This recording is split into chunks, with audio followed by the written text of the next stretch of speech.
Hai, salam sejahtera semua. Cikgu harap semuanya dalam keadaan yang sehat.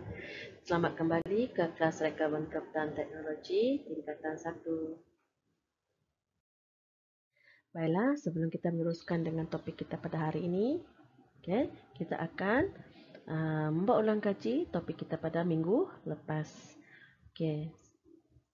Pada minggu lepas, kita telah mempelajari dua perkara, iaitu elemen reka bentuk berdasarkan produk yang dipilih.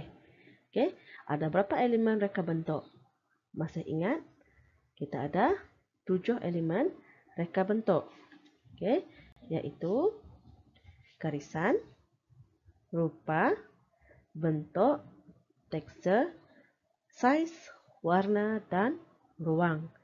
Cikgu pasti semuanya masih ingat fungsi untuk setiap elemen reka bentuk.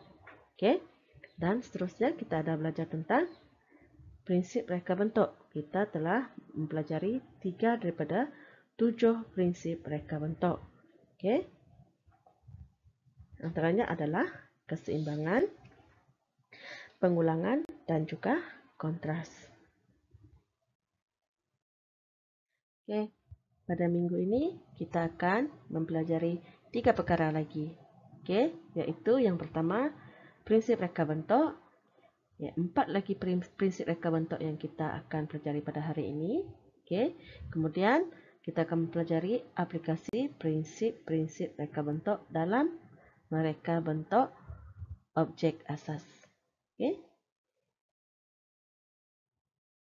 Baiklah, kita akan lihat kepada prinsip reka bentuk. Ini adalah prinsip reka bentuk yang keempat, iaitu kepelbagaian. Kepelbagaian menunjukkan aplikasi penggunaan pelbagai gaya, nilai dan idea yang berbeza dalam sesuatu reka bentuk. Tujuannya adalah untuk menambah daya tarikan sesuatu rekaan. Maknanya, dalam sesebuah lukisan itu ataupun sesebuah reka bentuk yang kita nak hasilkan, dia terdapat pelbagai bentuk, pelbagai gaya dan nilai serta idea. Contohnya seperti kita lihat pada bunga ini, dia ada pelbagai bentuk. Sama juga dengan gambar alat peralatan dapur ini.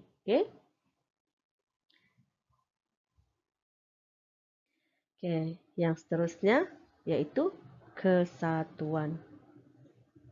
Kesatuan ini bermaksud semua bahagian elemen bergabung untuk membentuk imej, tema atau idea yang sempurna.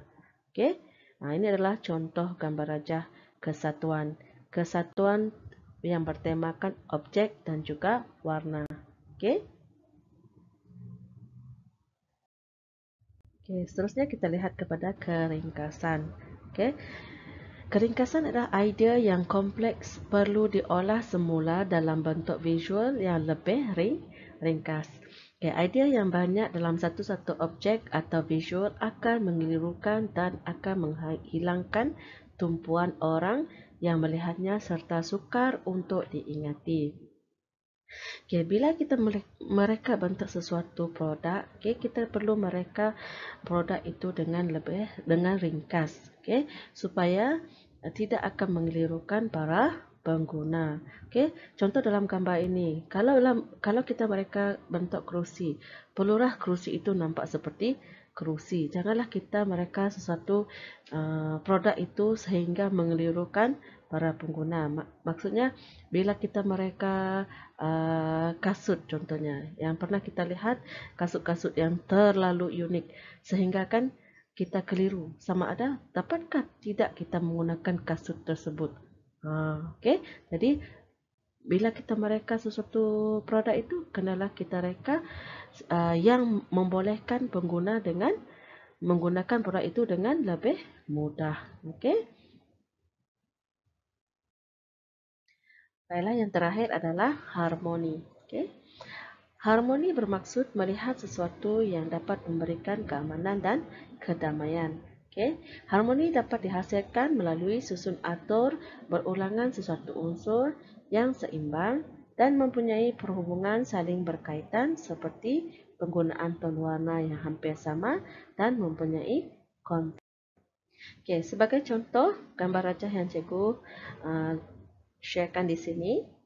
Okay, yang pertama adalah ruang tamu. Okay, kita lihat susun atau perabot yang dalam keadaan yang kemas. Okay, warna yang digunakan juga lembut. Okay, menyebabkan kita melihat ruang tamu itu dalam keadaan yang harmoni. Okay, kemas, okay, dan cantik.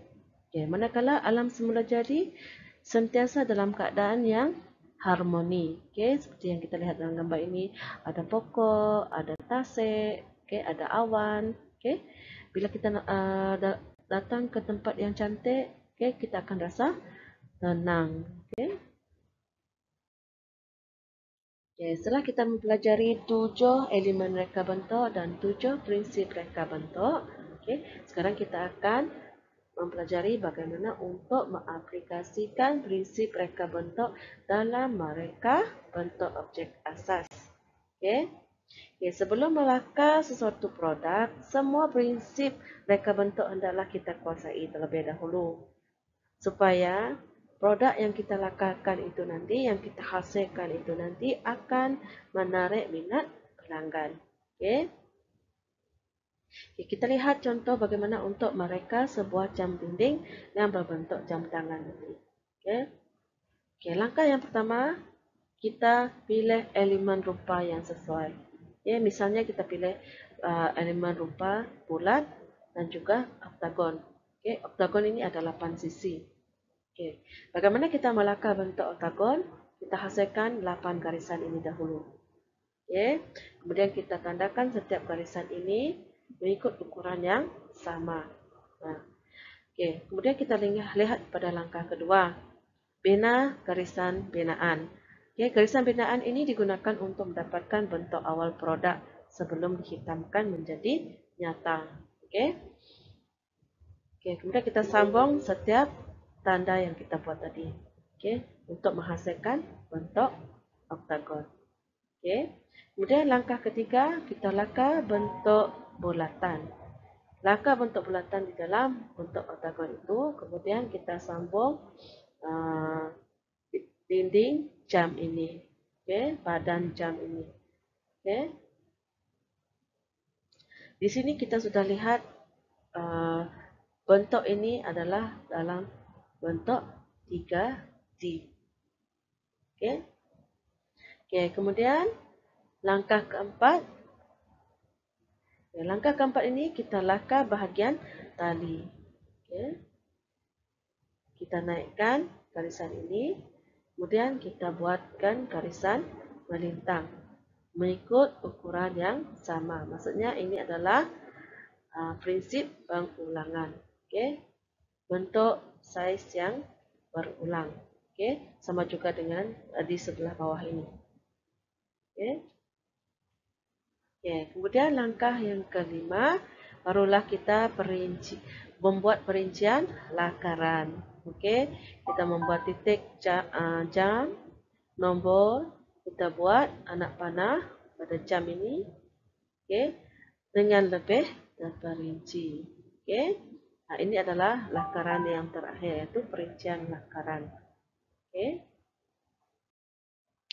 Baiklah, sebagai kesimpulannya, prinsip yang digunakan dalam pembinaan jam dinding ini adalah ringkas pada rupa dan bentuk jam. Kita lihat sini, ringkas pada rupa dan bentuk jam. Kesatuan pada jarumnya. Pengulangan dan harmoni pada tali dan tepi jam. Di samping elemen bentuk, saiz dan juga ruang. Ini adalah kesimpulan bagi jam dinding yang berbentuk jam tangan. Baiklah, setakat ini sahaja pembelajaran kita pada hari ini. Sebelum mengakhiri pembelajaran kita pada hari ini, cikgu akan ulang semula apa yang kita telah pelajari hari ini, iaitu untuk prinsip reka bentuk, kita telah mempelajari tentang prinsip kepelbagaian, kesatuan, keringkasan, dan juga harmoni. Kemudian kita mempelajari bagaimana untuk mengaplikasi prinsip-prinsip reka bentuk dalam mereka bentuk objek asas. untuk mereka bentuk objek asas ini, kita perlu menguasai 7 elemen reka bentuk dan juga 7 prinsip reka bentuk. Menguasai apakah fungsi dan juga tujuan setiap elemen dan juga prinsip reka bentuk tersebut. Sekiranya ada soalan, kita boleh bincang di dalam grup WhatsApp kita. Kemudian cikgu akan sertakan dengan latihan untuk topik kita pada hari ini. Setakat ini sahaja. Jaga kesehatan anda semua ya. Bye.